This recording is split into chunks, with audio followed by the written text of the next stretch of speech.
In the 1956 to 57 season, fishermen working out of San Francisco hauled in 9.3 million pounds of Dungeness crab.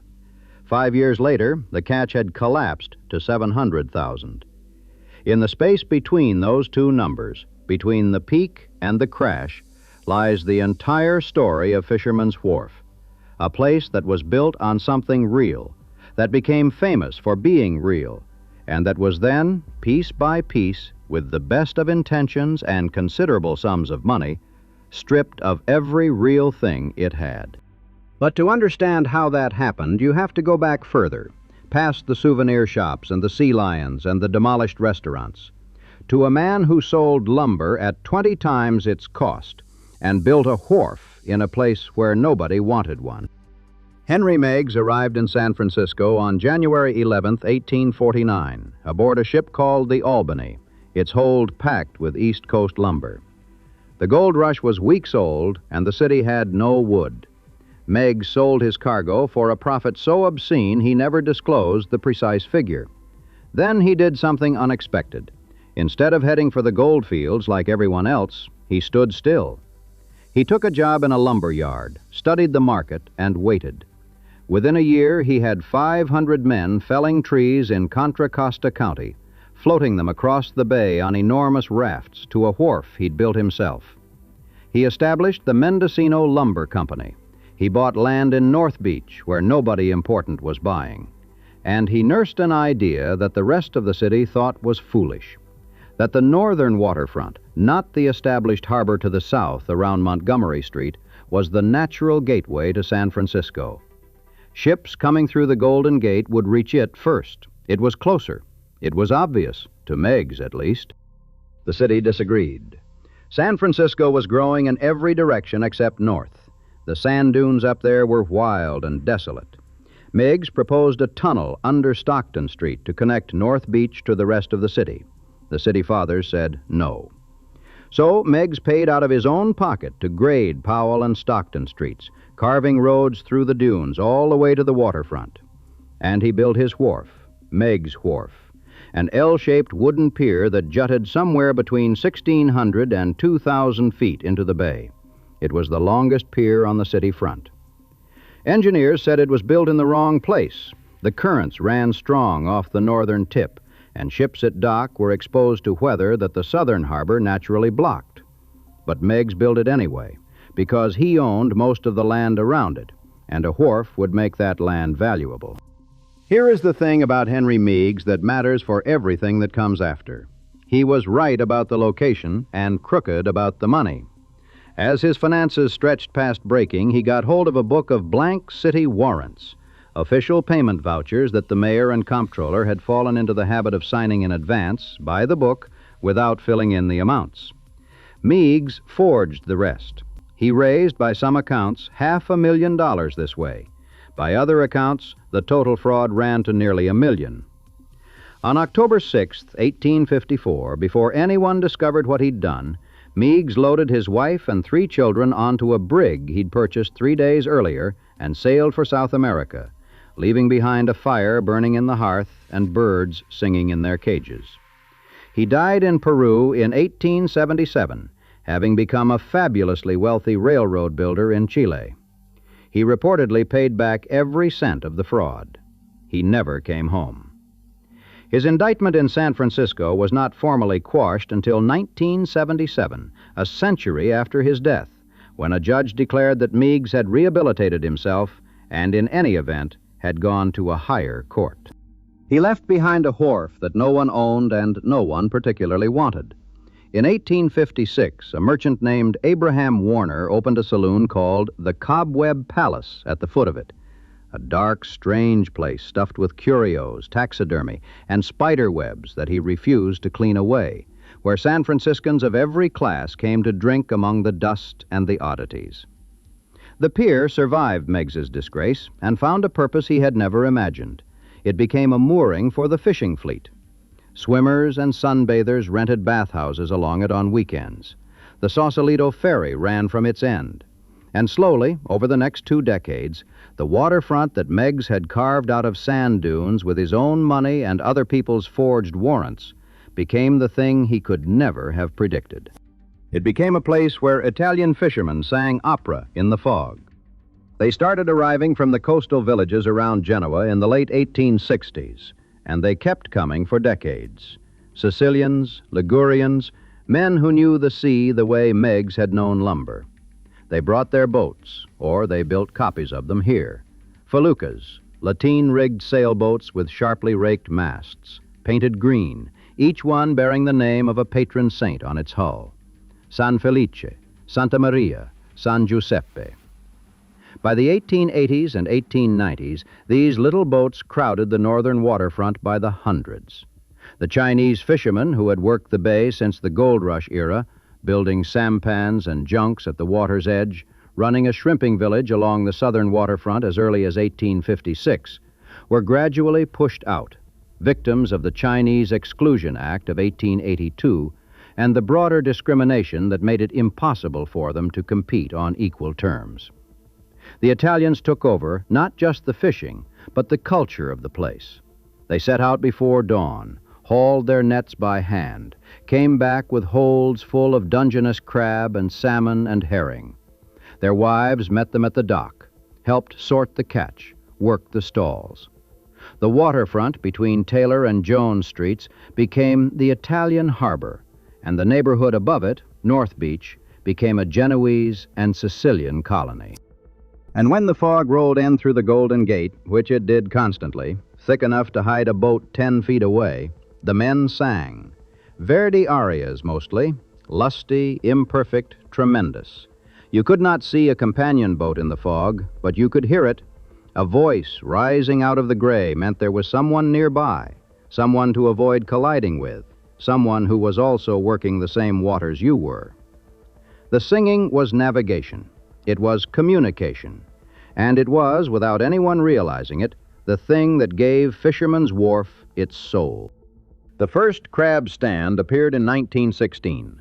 Tommaso Castagnola, a fisherman who'd been working the bay for years, had debuted a Dungeness crab cocktail at the 1915 Panama Pacific International Exposition, the World's Fair that San Francisco had thrown to prove the city had recovered from the 1906 earthquake. The crab cocktail was a hit. Cold crab meat in a glass, drenched in a tangy sauce, eaten standing up. Castagnola saw his future.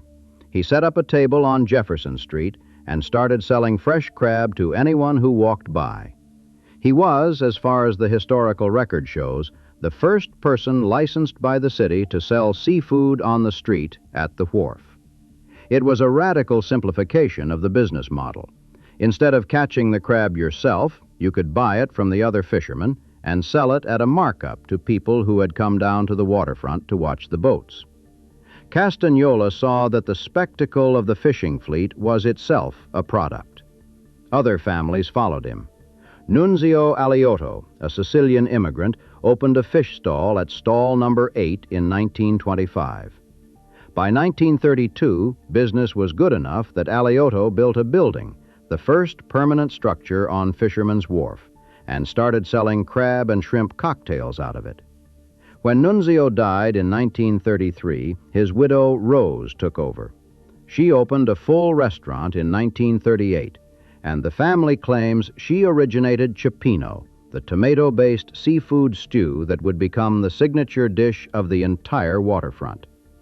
Whether or not Rose Alioto truly invented cioppino is debatable, but it doesn't really matter. What matters is that by the late 1930s, the wharf had developed something rare and specific, a cuisine that belonged to this place and no other place, made by the families who fished these waters, served in buildings they built with their own money, using recipes they argued about at home. The DiMaggio family was part of this world. Giuseppe DiMaggio, a Sicilian fisherman, had moved his family from the East Bay to Taylor Street in North Beach, docking his boats at Fisherman's Wharf. He wanted his sons to be fishermen. The first two obeyed. The third, Joe, refused. Pop, having despaired of my ever becoming a fisherman, urged me to study bookkeeping, Joe DiMaggio later wrote. It's a job you can do sitting down, said Pop significantly, for he was convinced I was lazy. Joe went on to play center field for the New York Yankees. His brothers opened Joe DiMaggio's Grotto on the wharf in 1937, and the old man, who had wanted nothing more than for his sons to haul nets, spent his evenings serving pasta to visiting ball players, giving them towels for bibs, and telling them to eat with their fingers. During World War II, Giuseppe DiMaggio, because he was Italian-born, was classified as an enemy alien. He was prohibited from fishing in the bay. He needed a permit to travel more than 5 miles from his home. He could not visit his own family's restaurant.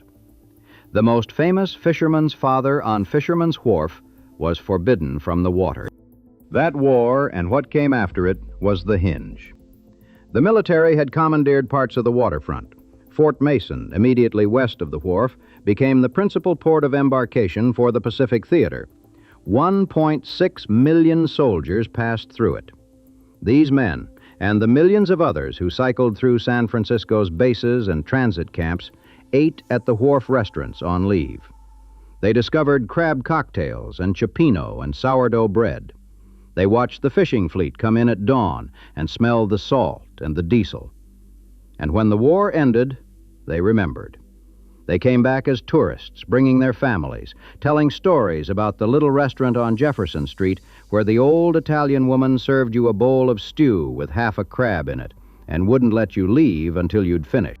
The wharf, which had been a working waterfront that happened to feed visitors, began its slow transformation into a visitor attraction that happened to have a working waterfront. The second generation of fishing boats was already changing the feel of the place. The old feluccas had given way to gasoline-powered Monterey hull boats, the putt-putts, as the fishermen called them. They were more efficient, could fish more days of the year, and range farther into the ocean, but they lacked the visual poetry of those green sailboats with the saints' names. The fleet was modernizing, as any industry does, and the romance was concentrating in the restaurants, not the docks. For a while, though, both economies coexisted.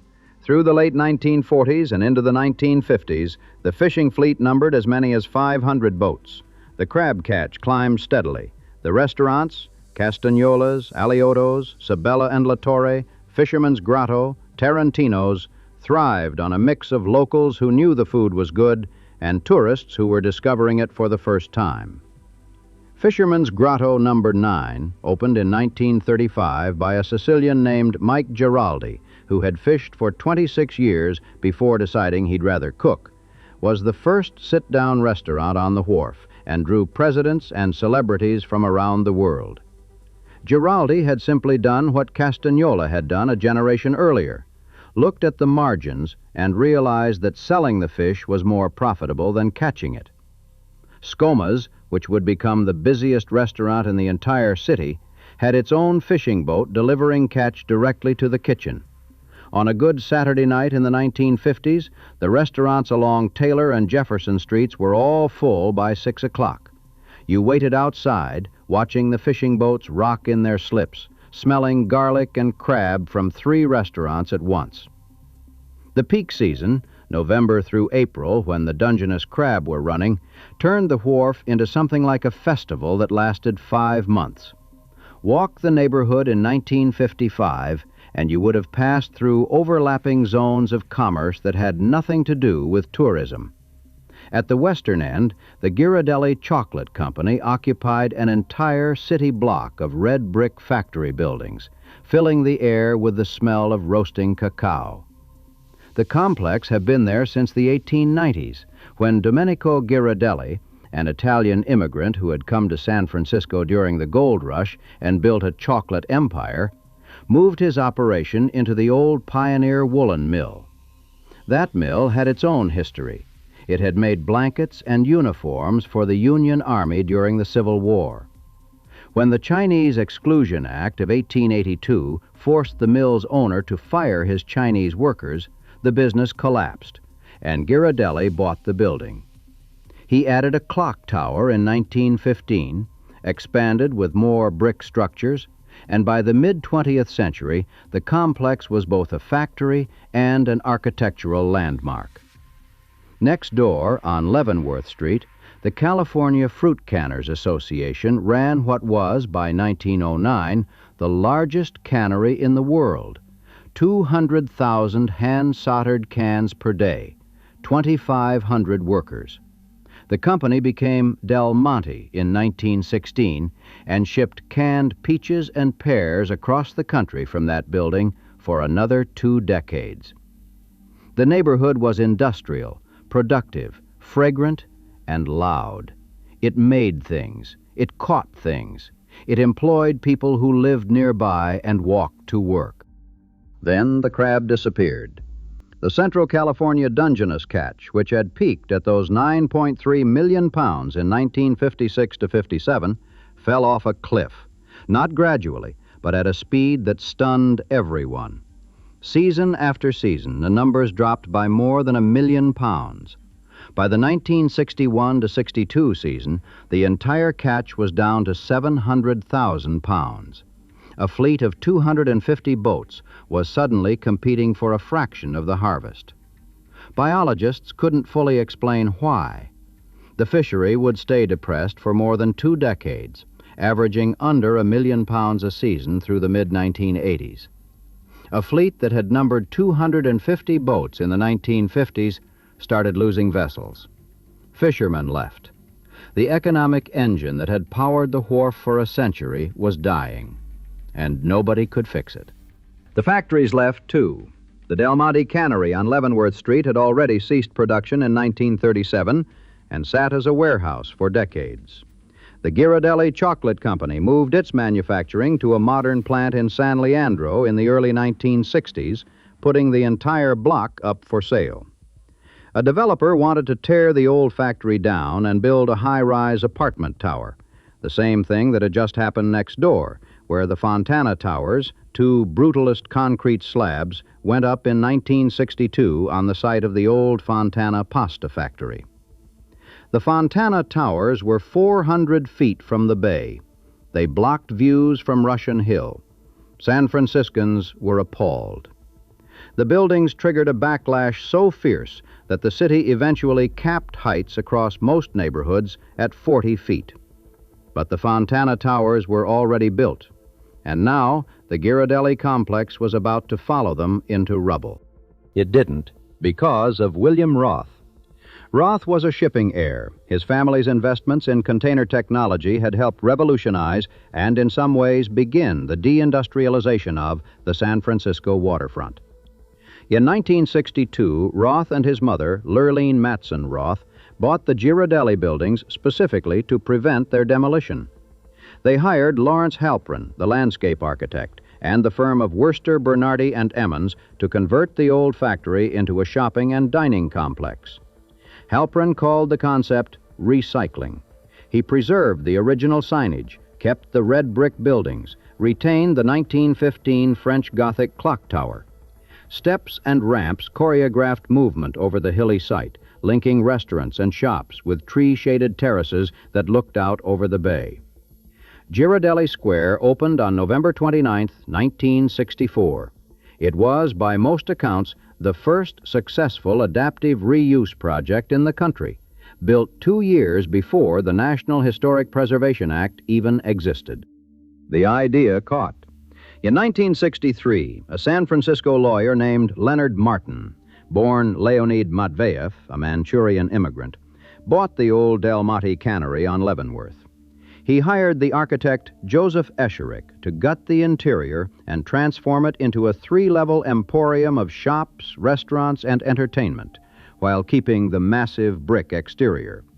The cannery opened in 1967 and won an honor award from the American Institute of Architects in 1970.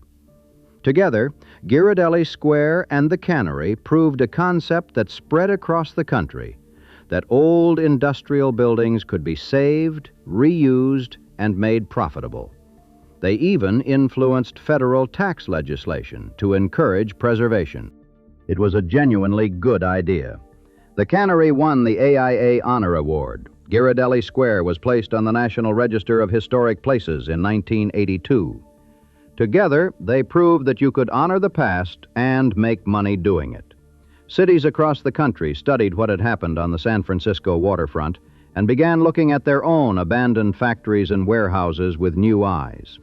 Faneuil Hall in Boston, the South Street Seaport in New York, Harbor Place in Baltimore, they all owed a debt to what Roth and Martin had done.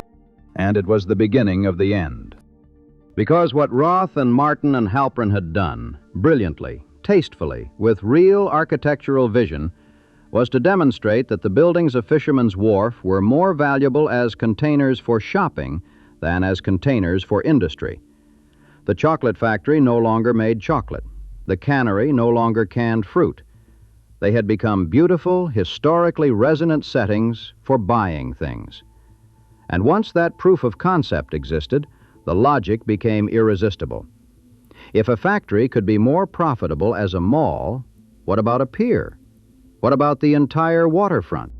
Enter Warren Simmons. In 1973, Simmons, a native San Franciscan, a former Pan American pilot, and a successful restaurateur who owned a chain of 11 Tia Maria Mexican restaurants, was walking the waterfront when he noticed Pier 39, a rotting, junk-covered hulk that the port of San Francisco had largely abandoned. Simmons saw potential. He envisioned a dining, shopping, and entertainment destination that would draw thousands. The problem was that San Franciscans had always fiercely protected their waterfront. Ford Motor Company and the Rockefellers had both tried and failed to develop bayfront properties. Nobody broke through. Simmons was told he needed approvals from 16 separate government agencies before he could pour a single foundation. The lease the port offered was, by design, almost impossible to fulfill. Diane Feinstein, then president of the Board of Supervisors, was so confident Simmons would fail to open on schedule that she promised to wear a bathing suit to the opening if he pulled it off.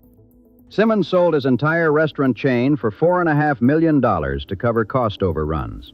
Crocker Bank lent him $27 million, then had to kick in another $8 million when construction costs spiraled. The total project ran to roughly $29 million. Simmons used salvaged wood from the old Piers 34 and 3 dating to 1910 and built a new structure that was deliberately old-fashioned in appearance. Wooden boardwalks, barnwood storefronts, a deliberately nostalgic vocabulary that evoked the working waterfront without actually being one. He even had the Eagle Cafe, a dock workers' breakfast joint that had operated on the Embarcadero since 1928, physically relocated, picked up and moved to a spot on Pier 39. It was a gesture of continuity, but it was also, in a way that perhaps only became clear later, a confession that what Simmons was building needed to borrow legitimacy from something older. Pier 39 opened on October 4th, 1978, with 50 stores, 23 restaurants, a diving pool, horse-drawn carriages, and street performers.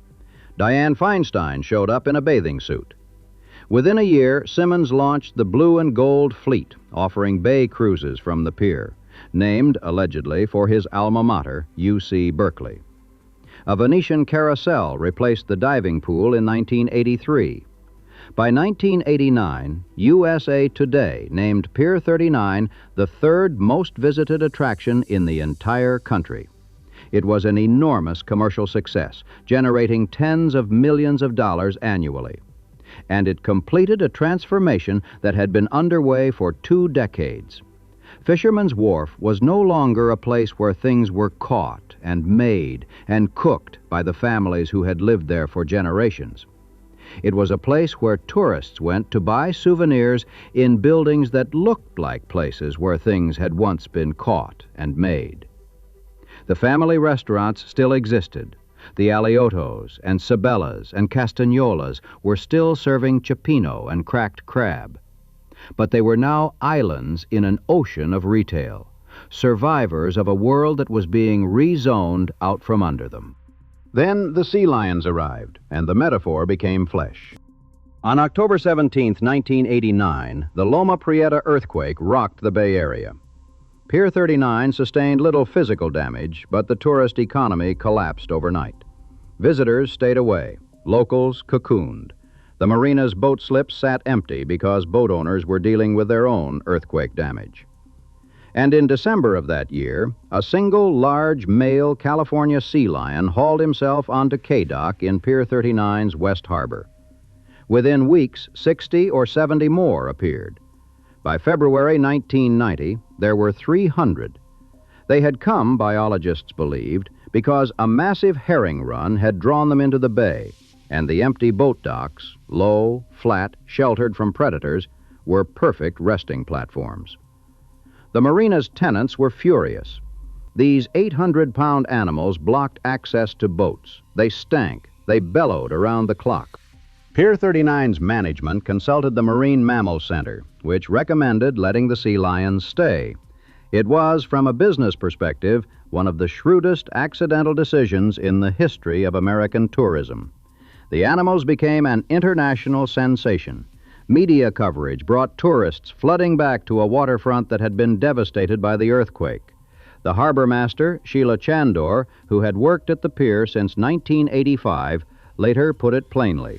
The first showed up when we needed a boost because we had just gone through the earthquake and we were dying on the vine with no business. It totally revitalized all the businesses. The population eventually peaked at over 1,700 in 2009. In May 2024, more than 1,200 were counted on the docks. The sea lions saved Pier 39's business, but consider what they represented. The original draw of Fisherman's Wharf had been human labor, men in boats, pulling nets, singing in the fog, their wives cooking the catch in family kitchens. Now the draw was animals lying on docks. The tourists came not to see people making a living, but to watch creatures doing nothing. The sea lions were authentic, genuinely wild, unscripted, magnificently indifferent to commerce. And they were, in that authenticity, the opposite of everything else that Fisherman's Wharf had become. Because by the 1990s and 2000s, the wharf had undergone a final transformation. The souvenir shops metastasized along Jefferson Street, which had once been lined with crab stands run by fishing families. Now it was $4 T-shirts, snow globes, shot glasses with the Golden Gate Bridge on them, magnets, keychains, hoodies that said San Francisco in 6 different fonts. A Ripley's Believe It or Not museum opened, a wax museum, a Hard Rock cafe, Madame Tussauds, escape rooms, an infinite mirror maze. Each new attraction was a little more generic, a little more interchangeable with tourist districts in any other American city. You could swap the name Fisherman's Wharf for Navy Pier or Inner Harbor or Riverwalk, and half the storefronts wouldn't need to change their signs. The clam chowder in a sourdough bread bowl, once a local invention, became a $10 commodity served from steaming vats by workers who had no connection to the fishing families that had created the dish. Parking ran to $35 a day. The old restaurants, the ones still owned by Italian families, the ones with the bay views and the cioppino recipes, found themselves competing not with each other, but with chain restaurants and fast casual operations that could undercut them on price because they didn't have generational pride keeping the crab fresh and the recipes intact. The fishing fleet, meanwhile, shrank to a shadow. The Central California crab catch did eventually recover in the late 1980s, but the fleet never returned to its old size. The boats that had once numbered in the hundreds dwindled. By 2018, San Francisco had about 70 resident Dungeness crab permits, 34 salmon vessel permits, and a handful of halibut and shrimp licenses. The commercial fishing vessel fleet had been declining steadily since 1990, shrinking by about half, some 227 vessels lost between 1998 and 2000 alone, largely because of collapses in the groundfish fishery. Increasingly stringent federal management of salmon stocks starting in the late 1980s further gutted the fleet. Salmon had once been a major business at the wharf. Now it was an afterthought. The old family operations, 3 generations of fishermen working the same boat out of the same slip, the grandson tying the same knots his grandfather had taught his father, were thinning out, one retirement, one funeral, one economic decision at a time. The boats that remained were real. The crab was real. But they existed in an ever smaller physical and economic space, surrounded by a tourist infrastructure that had little to do with them. 12 million people visited Fisherman's Wharf annually in the years before the pandemic. That's about 33,000 per day. 6,000 people per hour could be counted walking through the intersection of Jefferson and Powell during peak season. In 2010, wharf businesses generated $65 million in annual revenue to the city through rents to the Port of San Francisco, payroll taxes, sales taxes, property taxes, hotel taxes, and parking fees. It was, by any financial measure, a success. And yet, the reviews were catastrophic. A travel data firm found that Fisherman's Wharf had more mentions of the phrase tourist trap in its online reviews than any other attraction in the world, 2 years running. Locals described it to reporters as a hellscape, overcrowded, overpriced, interchangeable. A native San Franciscan told SF Gate that the wharf was nothing but tacky souvenirs and overpriced food that isn't good. The second most visited attraction in California, behind only Disneyland, and people who actually lived in the city refused to go there. Then COVID hit, and the old wharf, what little was left of the old wharf, died in a matter of weeks. Alioto's closed in March 2020. Castagnola's, the oldest restaurant on the wharf, founded in 1916, closed the same month. They joined the Cliff House and a growing list of San Francisco landmarks that simply could not survive the sudden, total disappearance of tourists. Neither reopened. The pandemic eliminated tourists overnight, and these big, old-fashioned seafood restaurants, built for volume and dependent on out-of-town visitors, could not survive without them. The Port of San Francisco, which owned many of the buildings and had offered rent deferrals, eventually concluded that the economics no longer worked. Alioto's had a 66-year lease expiring in 2036, but the building was in poor shape, the renovation costs were enormous, and the foot traffic wasn't coming back fast enough. The family announced the permanent closure in April 2022. For nearly a century, Alioto's restaurant stood at Fisherman's Wharf, not just as a business, but as a heartbeat of San Francisco, a family member wrote. Our doors not only withstood fire and wartime, but the surge of generations who returned for birthdays, anniversaries, the comforts of heritage, and delicious food. Sabella and Latour, the last of the original family restaurants still operating, reported business down at least 30% on weekdays after the pandemic. Only about a third of the crab stands on Taylor Street bothered to stay open. In June 2025, the Port of San Francisco announced a $10 million renovation plan for the wharf, described by officials as the single largest investment the area had seen in quite some time. The centerpiece of the plan is to demolish the old Alioto's building, the first building ever constructed on Fisherman's Wharf, built by Nunzio Alioto in 1932, rebuilt after a fire in 1957, the place where Rose Alioto served cioppino to kings and ball players, and replace it with an open public plaza. The idea is to expose the waterfront, to let people see the fishing boats and the water that had been hidden behind the restaurant walls for almost a century. The plan also includes new lighting along the harbor, seismic upgrades, flood protection, and new restaurant leases to fill the empty spaces. The city is, in other words, tearing down the oldest real thing on the wharf to create a view of the water, a view that the fishermen and their families never needed a plaza to see because they were already on the water every day in boats painted green with saints' names on the hull. There is a peculiar irony in the arc of this place that no one designed and no one could have stopped. Fisherman's Wharf was built by a fraud, Henry Meiggs, who forged city warrants to finance a pier, and it became something genuine, a working waterfront where immigrant families fished and cooked and raised their children. Then it became famous for being genuine, which attracted tourists, which attracted developers, who replaced the genuine things with simulations of genuineness. Shopping centers inside old factories, a pier made to look old using salvaged wood, a relocated diner brought in to provide a history the new construction didn't have. Each replacement was defensible. Each one individually made economic sense. Ghirardelli Square really was a better use of an abandoned chocolate factory than a parking lot. Pier 39 really did generate enormous revenue. The sea lions really were more interesting than empty boat slips. But the cumulative effect was the erasure of the thing that had made the place worth visiting. Boudin Bakery, founded in 1849, the oldest continuously operating business in San Francisco, still runs its flagship location at the wharf. The mother dough that Isidore Boudin used to make his first loaves, the wild yeast starter that a gold rush miner gave him, is supposedly still alive in the bakery's kitchen, divided and fed and carried forward for 177 years.